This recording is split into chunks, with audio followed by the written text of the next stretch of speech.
Hi everyone, hoping that you all are doing fine. So guys, CMA foundation की हम पे अपना accounting जो है वो हमने स्टार्ट किया था। इससे पहले का जो 20 मार्क का कॉस्ट अकाउंटिंग है वो हम कंप्लीट कर चुके हैं और लास्ट लेक्चर में हमने अकाउंटिंग का जो पोर्शन है वो स्टार्ट कर दिया है। एक लेक्चर हो चुका है, अब हम इसको कंटिन्यू करेंगे। ओके, सब सारा फिनिश हम जल्दी करेंगे, उसके बाद हम एमसीक्यू पर आएंगे। चलिए स्टार्ट करते हैं।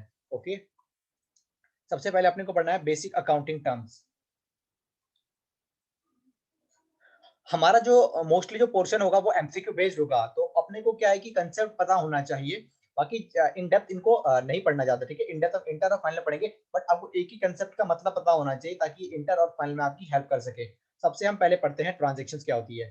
तो सिंपली गाइस क्या होता है कि जब भी हम व्यवसाय में, मान लीजिए मैं कोई सामान परचेज करता हूँ यानी खरीदता हूँ, तो वो भी मेरी एक ट्रांजेक्शन है। कोई भी एक ऐसा ट्रांजेक्शन बिजनेस में, चाहे वो मैं सामान को खरीद रहा हूँ या सामान को बेच रहा हूँ, जिससे मॉनेटरी इफेक्ट होता है। ओके, मॉनेटरी अगर इफेक्ट होता है तो वो हम क्या बोलते हैं, ट्रांजेक्शंस। कोई बिना मतलब की कोई नॉर्मल घटनाएं होती हैं जिनका मॉनेटरी से कोई रिलेशन नहीं होता, उनको हम ट्रांजेक्शंस में कवर नहीं करते। ट्रांजेक्शंस का मतलब होता है जिनको हम मॉनेटरी में मेजर कर सकते हैं। अपने एम्प्लॉय को सैलरी देना हम मॉनेटरी में कर सकते हैं। बिजनेस का इलेक्ट्रिसिटी का बिल पे करना, वो मॉनेटरी में उसको रिकॉर्ड कर सकते हैं, तो ये हमारा ट्रांजेक्शन होगा। सामान को खरीदना या सामान को बेचना, ये सब हमारा क्या होगा, ट्रांजेक्शन्स में कवर होंगे। उसके बाद है गुड्स और सर्विसेज। तो सिंपल सा मतलब है, मान लीजिए जो भी हमारा मेन बिजनेस है जिसमें हम डील कर रहे हैं, यानी जिस बिजनेस में हम डील कर रहे हैं वो हमारा क्या होगा, गुड्स या सर्विस होगा। ओके, गुड्स मतलब जो फिजिकल होता है जिसको हम देख सकते हैं। जैसे मान लीजिए आप कपड़े के व्यापारी है, कपड़े बेचने के व्यापारी हैं, जो कपड़ा है आपका वो क्या होगा, गुड्स होगा। मान लीजिए आपकी सीएमए फर्म है, इसमें आप जीएसटी ऑडिट करते हो, कॉस्ट ऑडिट करते हो, ओके, और आप इनकम टैक्स रिटर्न भी फाइल करते हो, ठीक है। तो वो आप सर्विस प्रोवाइड करते हो, तो उनको आप देख नहीं सकते, तो ये आपकी सर्विस जो होगी आपके लिए क्या होगी, सर्विस या गुड्स होगा, ठीक है। ये भी आपके लिए गुड्स ही होगा। बस फर्क ये होता है कि जो गुड्स होता है वो फिजिकल होता है, जिसको हम देख सकते हैं, इसलिए हम उसको गुड्स बोलते हैं। लेकिन सर्विस क्या है कि जिसको हम देख नहीं सकते, इसलिए इसका नाम स्पेसिफिक सर्विस रखा है। होप ये आपको समझ में आया होगा। अब हम पढ़ते हैं प्रॉफिट। प्रॉफिट का मतलब हर एक बिजनेस में पूरे साल भर, मान लीजिए हम जो है, हमारा जो ईयर है वो 1 मार्च से स्टार्ट होता है और अगले साल के 30 अप्रैल को एंड हो जाता है। या हम बोलते हैं 1 अप्रैल से हमारा स्टार्ट होता है और 31 मार्च को हमारा एंड हो जाता है। 12 मंथ का पीरियड है, ठीक है। तो व्यवसायी जो होता है बहुत सारे ट्रांजेक्शन करता है, अपने एम्प्लॉयज को सैलरी देता है, इलेक्ट्रिसिटी का बिल पे करता है, उधार में सामान बेचता है, नकद में सामान बेचता है, खुद नकद में सामान खरीदता है और खुद उधार में भी सामान खरीदता है। तो क्या होता है कि साल के एंड में वो ये देखना चाहता है कि भाई उसने कितना पैसा कमाया और कितना उसकी जेब से खर्चा चला गया। मान लीजिए 100 रुपए कमाए और 80 रुपए उसका खर्चा हो गया, तो जो 20 रुपए का जो होगा उसको फायदा होगा। मान लीजिए उसने 100 रुपए कमाए और गलती से खर्चा 120 हो गया उसका, तो खर्चा ज्यादा है 20 रुपए का, वो हमारा लॉस होगा। ओके, प्रॉफिट का मतलब जो हमारा मुनाफा होता है, बिजनेस पूरे साल में हमने बिजनेस किया, उस बिजनेस से हमें कितना मुनाफा हुआ, वो हमारा प्रॉफिट होगा। लॉस का मतलब सिंपल सा है कि हमारा कितना नुकसान हुआ है। 100 रुपए हमने कमाए, गलती से 120 रुपए हमने ज्यादा खर्चा कर दिया। मान लीजिए आपका सामान बनाने में आपको डैमेज हो गया, तो आपको दोबारा से नया सामान खरीदना पड़ा, जिस वजह से आपको जो कॉस्ट है यानी लागत जो है, खर्चा जो है वो ज्यादा आ गया आपका। ठीक है, होप यू अंडरस्टैंड। अगर कोई भी डाउट है तो आप पूछ सकते हो। चलिए हम स्टार्ट करते हैं अगला।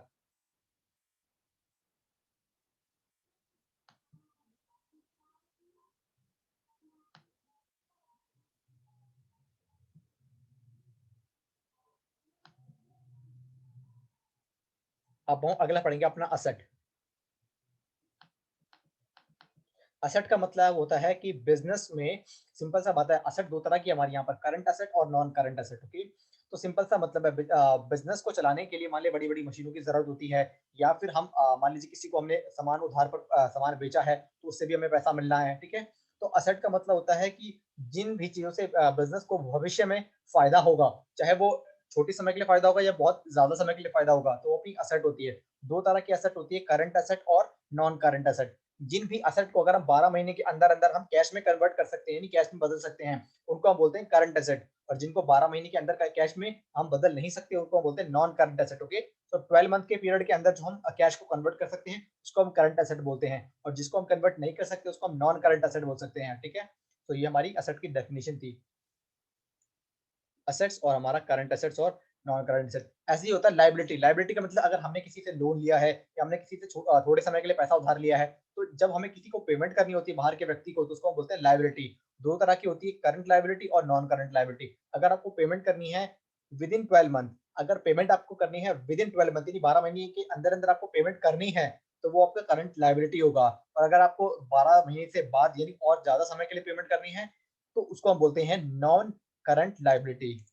तो आइए आगे आगे देखते हैं हम।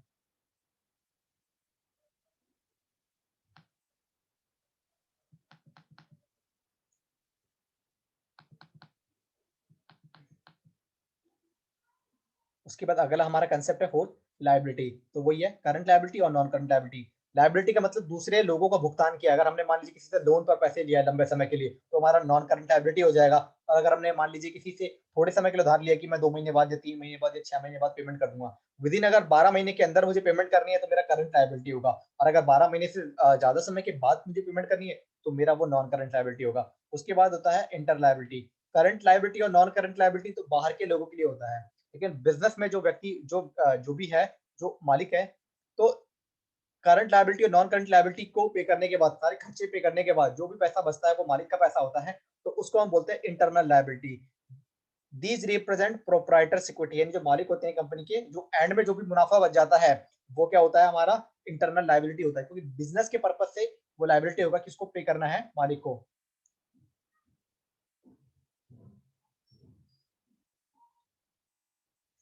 वर्किंग कैपिटल का मतलब ये होता है कि किसी भी बिजनेस को चलाने के लिए अपने पास, यानी उस बिजनेस के पास इतना कैश अवेलेबल होना चाहिए कि वो उस बिजनेस को मेंटेन कर सके। जो उसके वर्किंग के खर्चे, मान लो इलेक्ट्रिसिटी का खर्चा, एम्प्लॉयज को सैलरी देना है, ठीक है, कच्चा माल खरीद कर लाना तो उसकी पेमेंट करनी है उसको, जिससे उसने सामान खरीदा वेंडर से। तो वर्किंग कैपिटल का मतलब बिजनेस को करंट कंडीशन में चलाने के लिए जितना भी पेमेंट चाहिए होता है, जितना भी पैसा चाहिए होता है, उसको हम बोलते हैं working capital. Okay, working capital को निकालने के काफी सारे फॉर्मूले, जिनमें से जो मेन फॉर्मूला होता है वो होता है current asset minus current liability. Okay, working capital यानी WC is equal to CA, यानी current asset minus current liability. Okay, इसके अलावा आप यहाँ पे देख सकते हो इस तरीके ये फॉर्मूला दिया हुआ है, टोटल करंट असेट या फिर long term internal liability plus में long term debt, total current liabilities minus total amount blocked in the fixed asset. इसको रहने दीजिए, मेन ये होता है current asset minus current liability. Okay, ये देखो यहाँ पे दिया भी है ना इनका formula, current asset minus current liability, current asset minus current liability आपकी वर्किंग कैपिटल हो जाएगी। उसके बाद है कंटीजेंट लायबिलिटी। मान लीजिए वो लायबिलिटी, कंटीजेंट लायबिलिटी का मतलब होता है कि किसी कंडीशन के होने पर ही आपको वो लायबिलिटी अराइज होगी। अभी लायबिलिटी है या नहीं है अभी तो हम कंफर्म नहीं बोल सकते। मान लीजिए आपका केस चल रहा है किसी कोर्ट में, ओके, अगर आप हार जाते हो तो यू हैव टू पे, यानी आपको पे करना पड़ेगा, तो उस कंडीशन में वो आपकी लायबिलिटी होगी। यानी अगर आपके अगेंस्ट वो केस गया है तो आपको उसकी पेमेंट करनी पड़ेगी, तो वो मेरा लायबिलिटी अराइज हो जाएगा। और अगर मुझे मान लीजिए पेमेंट नहीं करनी पड़ेगी, मान लीजिए केस मैं जीत जाता हूँ, तो कोई दिक्कत नहीं है, फिर तो मुझे पैसा मिलेगा। कंटीजेंट लायबिलिटी का मतलब मे भी आपको पे करना पड़ सकता है और मे नॉट बी कि आपको पे नहीं करना पड़ सकता। अगर केस आप हार गए तो यू हैव टू पे, यानी आपको पे करना पड़ेगा, और अगर आप केस जीत गए तो आपको पे नहीं करना पड़ेगा। कैपिटल, जब भी कोई बिजनेस नया स्टार्ट होता है तो उसको चलाने के लिए पैसा चाहिए होता है। तो जो भी व्यापारी, यानी जो मालिक होता है, वो जो पैसा लगाता है बिजनेस में, उसको हम बोलते हैं कैपिटल। वो कैश के रूप में भी हो सकता है, वो किसी असेट के रूप में भी हो सकता है, किसी भी रूप में हो सकता है। जब भी कोई नया बिजनेस स्टार्ट होता है तो जो मालिक होता है उसका, वो जो भी चीज लाता है, चाहे वो कैश हो चाहे वो काइंड में हो, everything include in capital. Drawings का मतलब क्या होता है कि कई बार क्या होता है, कई बार बिजनेस में से अगर जो बिजनेस का मालिक है वो अपने पर्सनल यूज के लिए कुछ भी चीज निकालता है, चाहे वो कैश हो चाहे वो काइंड हो, ओके, तो वो मेरा ड्राइंग्स कहलाता है। जब भी कोई बिजनेस का ऑनर अगर अपने पर्सनल यूज के लिए कोई भी कैश निकाले या काइंड निकाले तो वो मेरा ड्राइंग्स के अंदर कवर होगा।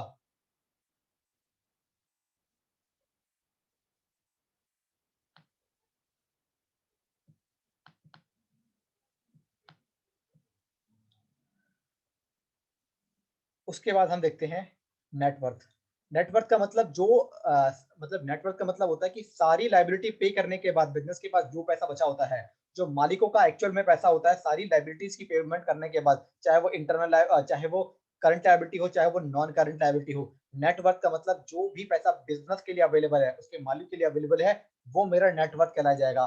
टोटल असेट में से मैं जितनी भी लाइबिलिटीज पे कर दूं, चाहे वो करंट हो चाहे वो नॉन करंट हो, तो जो भी बिजनेस का पैसा लास्ट में बचा रहेगा वो मेरा नेटवर्थ कहलाया जाएगा। Non current asset, non current investment, अगर मान लीजिए कहीं पर आप इन्वेस्टमेंट करते हो, कहीं पर पैसा लगाते हो, अगर वो पैसा 12 महीने यानी लंबे समय के लिए लगाना है, 12 महीने से ज्यादा के लिए, तो वो मेरा नॉन करंट इन्वेस्टमेंट में आएगा। अगर विद इन 12 महीने के लिए लगाना है तो वो मेरा करंट इन्वेस्टमेंट आएगा। डेटर का मतलब क्या होता है, जब आपने किसी को सामान उधार पर भेजा, भले ही उसने अभी पैसा ना दिया हो, उसने कहा कि मैं कुछ समय बाद दे दूंगा पेमेंट, तो वो मेरा डेटर कहलाता है। जब हम सामान उधार बेचते हैं तो जिसको हमने सामान उधार बेचा है तो वो हमारा डेटर हो सकता, डेटर हो जाता है। डेटर एक से ज्यादा भी हो सकते हैं। आपने रमेश को सामान उधार बेचा तो रमेश भी आपका डेटर है, सुरेश को बेचा, दिनेश को बेचा, तो जिनको भी आपने सामान उधार बेचा वो सारे आपके डेटर्स होंगे।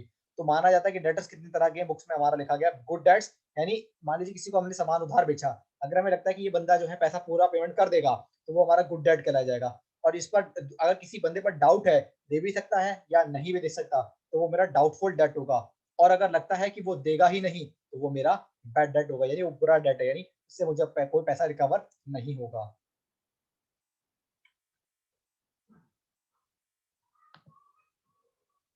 क्रेडिटर, जब हम किसी से सामान उधार खरीदते हैं या अगर हमें किसी से थोड़े समय के लिए पैसा उधार लिया है, तो उसको हमें पेमेंट करनी होती है, तो उसको हम क्रेडिटर बोलते हैं। नॉर्मली क्रेडिटर का यूज किया जाता है जब हम कोई सामान उधार खरीदते हैं। जब हमने सामान उधार बेचा तो डेटर हुआ। अगर हमने किसी से सामान उधार खरीदा, तब यहाँ पर वर्ड यूज होगा क्रेडिटर। जब हम सामान उधार खरीदते हैं तब उसको हम क्रेडिटर बोलते हैं।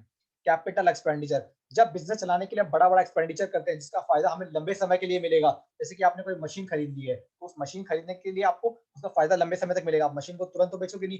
अब मशीन खरीदने का पर्पस ये है कि आप उसको लंबे समय तक यूज करोगे। फॉर एग्जाम्पल, हम स्टूडेंट के लिए लैपटॉप यूज कर लिया, लैपटॉप खरीदा, तो लैपटॉप जो है हम 4-5 साल नॉर्मली मान के चलते हैं, 4-5-6-7 साल जो होगा वो हम यूज करेंगे, तो वो हमारा कैपिटल एक्सपेंडिचर होगा। ओके, हमने कोई पेन खरीद लिया, तो पेन तो यूज करेंगे, खत्म हो जाएगा तो उसको हम फेंक देंगे, तो वो हमारा रेवेन्यू एक्सपेंडिचर हो जाएगा। कैपिटल एक्सपेंडिचर का मतलब आप किसी चीज को खरीद रहे हो, यानी उस पर पेमेंट खर्चा कर रहे हो, अगर उस खर्चे का फायदा यानी उस चीज को खरीदने से अगर वो लंबे समय तक आपको फायदा देगा, तो वो कैपिटल एक्सपेंडिचर कहलाया जाएगा। लेकिन अगर उसका केवल स्मॉल यानी 12 महीने का फायदा ही होगा, तो वो हमारा रेवेन्यू एक्सपेंडिचर कहलाएगा।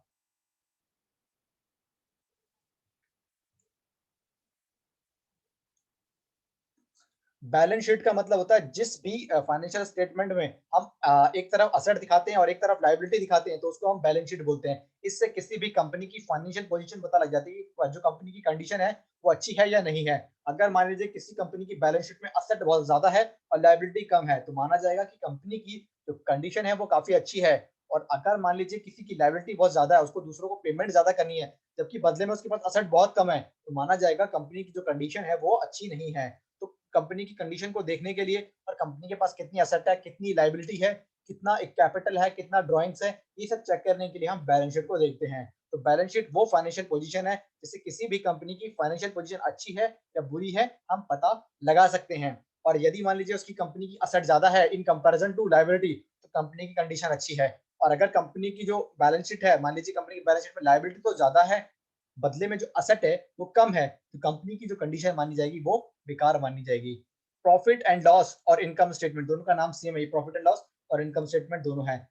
हर एक बिजनेस जानना चाहता है साल के एंड में कि उसको कितना प्रॉफिट हुआ और कितना लॉस हुआ। अगर प्रॉफिट हुआ तो वो हैप्पी होगा और मेहनत करके और प्रॉफिट कमाएगा, और अगर उसको नुकसान हुआ है, लॉस हुआ है, तो वो कोशिश करेगा, वो कारण रीजन का पता लगाएगा कि क्या रीजन था, हमारी एक्सपेंस क्यों ज्यादा आए, हमारे रेवेन्यू कम क्यों आए। तो प्रॉफिट एंड लॉस हम साल के एंड में बनाते हैं ताकि बिजनेस को पता लग सके कि उसका कितना प्रॉफिट है और उसका कितना लॉस है।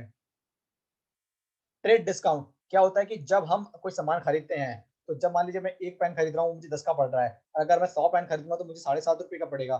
तो जब आप बल्क में यानी समूह में ज्यादा से ज्यादा सामान खरीदते हो, क्वांटिटी आप ज्यादा खरीदते हो, तो आपको जो डिस्काउंट मिलता है वो मिलता है आपको ट्रेड डिस्काउंट। ओके, तो मान लीजिए ट्रेड डिस्काउंट मिल गया, आपने कोई सामान उधार में खरीदा 50,000 का, वो आपको पड़ गया 47,000 का, तो 3,000 का जो था आपका ट्रेड डिस्काउंट हो गया। अब मान लीजिए आपको 6 महीने बाद पेमेंट करनी है, अगर वो मान लीजिए जिससे आपने सामान उधार खरीदा, तो अगर आपको बोलेगा कि अगर आप आज ही मुझे पेमेंट कर दोगे, यानी जल्दी से जल्दी मुझे पेमेंट कर दोगे, तो आपको 47,000 देने की जरूरत नहीं, कि मेरा 45 दे दो, मैं आपको 2,000 का और कैश डिस्काउंट दे दूंगा।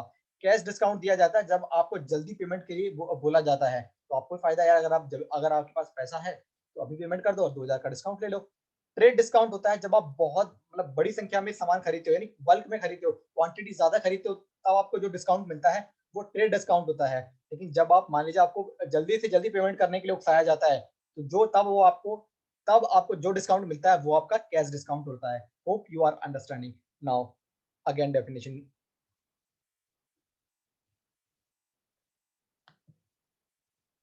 ये भी हम कर चुके हैं cash discount. Okay, so hope इतनी ज्यादा कोई टेक्निकल नहीं था, अपने को ज्यादा केवल अंडरस्टैंड करना है ये पॉइंट्स को। और एक बार और देख लेते हैं कि क्या पढ़ा था हमने। ट्रांजेक्शन्स का मतलब होता है कोई भी बिजनेस में घटित होने वाली घटना जो मॉनेटरी होती है, उसी को मॉनेटरी ट्रांजेक्शन्स को हम रिकॉर्ड करते हैं, उसको हम ट्रांजेक्शन बोलते हैं। हमने सामान खरीदा तो हमारा क्या हो जाएगा, ट्रांजेक्शन, सामान बेचा, मशीन खरीदी, सैलरी दी, इलेक्ट्रिसिटी का बिल पेमेंट किया, मॉनेटरी में है सब ट्रांजेक्शन, तो ये मेरा क्या कहलाया जाएगा, ट्रांजेक्शन कहलाया जाएगा। गुड्स एंड सर्विस, जिस चीज में जो बिजनेस डील कर रहा है वो क्या कहलाया जाएगा, गुड्स कहलाया जाएगा। सर्विस का मतलब ये होता है, मान लीजिए अगर आप कोई सीए फर्म है या सीएमए फर्म है, सीएस फर्म है, तो वो क्या अपनी सर्विसेज देते हैं, वो कोई गुड्स नहीं बेचते वहां पर। प्रॉफिट का मतलब कि कितना आपको मुनाफा हुआ है, फायदा हुआ है पूरे साल के दौरान। लॉस का मतलब आपको कितना नुकसान हुआ है पूरे साल के दौरान। चलिए, उसके बाद देखते हैं असेट, मतलब बिजनेस के पास क्या संपत्तियां हैं। ओके, दो तरह की होती हैं, करंट एसेट और नॉन करंट एसेट। वो एसेट जिनका यूज हम 12 महीने के अंदर करेंगे या जिनको हम 12 महीने के अंदर अंदर कैश में कन्वर्ट कर सकते हैं। नॉन करंट एसेट जिनका यूज हम लंबे समय के लिए करेंगे, मोर देन 12 मंथ, और जिनको कैश में कन्वर्ट करना इतना आसान नहीं है, यानी 12 महीने के अंदर अंदर जिनको हम कैश में कन्वर्ट नहीं कर सकते। सेम है लायबिलिटी, दो तरह की, करंट लायबिलिटी और नॉन करंट लायबिलिटी।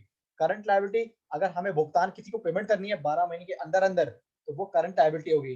और अगर हमारे पास समय बहुत ज्यादा है, यानी हमें पेमेंट 12 महीने से बाद की करनी है, तो वो हमारा होगा नॉन करंट लायबिलिटी। उसके बाद आता है इंटरनल लायबिलिटी, यानी क्या नाम, बाहर के लोगों को पेमेंट करने के बाद जो भी पैसा बचा होता है उसको हम इंटरनल लायबिलिटी कहते हैं, वो बिजनेस के मालिकों को देना होगा, बिजनेस को। कॉन्टीजेंट लायबिलिटी मतलब कि किसी घटना के घटित होने पर ही आपकी लायबिलिटी अराइज होगी, तो मेरा कॉन्टीजेंट लायबिलिटी, यानी अगर आप मान लीजिए कोई केस चल रहा है कोर्ट में, ठीक है, तो अगर आप हार गए तो आपको पेमेंट करनी पड़ेगी, तो हो सकता है आप जीत भी जाओ या हो सकता है आप हार भी जाओ। कॉन्टीजेंट मतलब किसी घटना के घटित होने पर अगर आपकी लायबिलिटी अराइज होती है, तो वो मेरा कॉन्टीजेंट लायबिलिटी कहलाता है। कैपिटल का मतलब जब बिजनेस स्टार्ट होता है तो उसको स्टार्ट करने के लिए पैसों की जरूरत होती है, फर्नीचर्स की जरूरत होती है, आपको कैपिटल वही होता है, या तो कैश में हो या काइंड में हो। जब बिजनेस स्टार्ट करने के लिए बिजनेसमैन या तो कैश लाए या काइंड में लाए, काइंड मतलब कोई फर्नीचर ले आया, कोई मशीन ले आया, उसके पास पड़ी हुई थी। ड्राइंग्स का मतलब जो बिजनेस का ऑनर होता है, मालिक होता है, अगर अपने पर्सनल यूज के लिए अगर बिजनेस से कोई भी चीज निकालता है तो वो ड्राइंग्स होगी, या तो कैश भी हो सकता है या वो काइंड भी हो सकता है। डेटर का मतलब जब आप किसी को सामान उधार बेचते हो तो उससे आप उसको आप डेटर बोलते हो। तीन तरह के होते हैं, गुड डेट जिनसे हमें लगता है कि पैसा हमें वापस आ जाएगा, डाउटफुल जिससे डाउट डाउट है हमें कि मिल भी सकता है नहीं भी मिल सकता, बैड डेट का मतलब पता है कि नहीं मिलेगा, क्रेडिटर का मतलब जिससे हम सामान उधार खरीदते हैं उसको हमें पेमेंट करनी पड़ती है, उसको हम बोलते हैं क्रेडिटर। उसके बाद कैपिटल एक्सपेंडिचर, वो खर्चा जिसका फायदा हमें 12 से ज्यादा महीनों के लिए मिलेगा, यानी लंबे समय तक के लिए मिलेगा। आपने कोई बड़ी मशीन खरीद ली, उसका फायदा आपको 5, 6, 7 साल तक मिलेगा, तो वो मेरा कैपिटल एक्सपेंडिचर। और वो खर्चा जिसको क्या नाम है, जिसका फायदा 12 महीने के अंदर अंदर मिलेगा। मान लीजिए आप एम्प्लॉय ने जिस महीने काम किया तो आपने उस महीने की सैलरी दे दी, सिंपल सा है। जिस महीने का आपने बिजली यूज करी उस महीने का आपने बिजली का बिल पे कर दिया, तो वो मेरा रेवेन्यू एक्सपेंडिचर कहलाया जाएगा। उसके बाद बैलेंस शीट में हम कंपनी की असेट और लायबिलिटी लिखी हुई होती है, उससे कंपनी की जो पोजीशन है वो पता लग जाता है, कंपनी की पोजीशन अच्छी है या बेकार है। प्रॉफिट और लॉस और इनकम स्टेटमेंट, ओके, इसमें कहता है व्यापारी जो है साल के एंड में जानना चाहता है कि उसको कितना प्रॉफिट या लॉस हुआ है, या उसको क्या नाम है इसका, कितने उसके खर्चे हैं, कितनी उसकी इनकम है, और उसका अल्टीमेट कितना प्रॉफिट है या कितना लॉस हुआ है। ट्रेड डिस्काउंट, जब आप बल्क में यानी बहुत ज्यादा क्वांटिटी में सामान खरीदते हो तो बल्क में खरीदने की वजह से आपको जो प्राइस में जो आपको कम प्राइस पड़ता है उसको हम बोलते हैं ट्रेड डिस्काउंट। और आपको जल्दी से जल्दी पेमेंट करने के लिए जो उकसाया जाता है, उस वजह से आपको जो डिस्काउंट दिया जाता है वो मेरा कहलाता है कैश डिस्काउंट। तो दो तरह के डिस्काउंट है, ट्रेड डिस्काउंट, आपने बल्क में क्वांटिटी में सामान खरीदा, आपका ट्रेड डिस्काउंट। और अगर आपने क्या नाम है इसका, जल्दी पेमेंट करने के लिए अगर आपको कम पेमेंट करनी पड़ रही है तो आपका कैश डिस्काउंट होगा। Hoping that you are getting my point. So अगर इस वीडियो को देखने के बाद भी कोई डाउट है तो आप पूछ सकते हो, फिर हम नेक्स्ट क्लास में नए टॉपिक को स्टार्ट करेंगे। ओके, बस आज के लिए यही था, फिर हम ये अकाउंटिंग कंसेप्ट्स एंड कन्वेंशन देखेंगे, काफी इंपॉर्टेंट है क्योंकि एमसीक्यू बेस्ड है, बट अपने को कंसेप्ट समझना पड़ेगा। Okay, so that's all about in this video, but if still have you doubt you can ask me, but for today that's all about in this video. Bye guys.